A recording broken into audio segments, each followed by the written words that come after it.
বাড়া তত কাজ দেখতে সুন্দর, তাই তো? আচ্ছা, মানে এখন এখানে কয় মিলি জয়েন দিতেছ?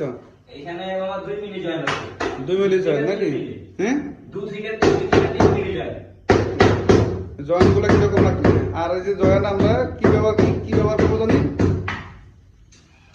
আমরা এখানে জয়েনে কি ব্যবহার করবো জানি? মানে বুঝতে পারিনি কথা। জয়েনে আমরা কি ব্যবহার করবো এই জায়গায়?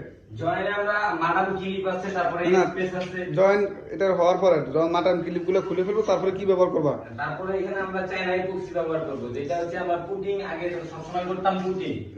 তো পুটিং এর বিপদে আমরা চায়না ইপক্সি ব্যবহার করে দেখা যায় কি আপনার পুটিং করার দেখা গেছে 2 দিন বা 2 মাস 3 মাস পরে এটা কালার একটা অন্য ধরনের কালার আসে, মানে কালারটা কিন্তু ফ্যাকাশে হয়ে যায় এবং কালারটা কিন্তু কালার হয়ে যায়, কালো হয়ে যায় এরকম। তো চায়না ইপক্সি ব্যবহার করলে একটা জিনিস দেখা যায় কি ওইখানে 30 বছরের আপনার কালার একটা গ্যারান্টি থাকে, যে কারণে জিনিসগুলো দেখতেও ভালো লাগে এবং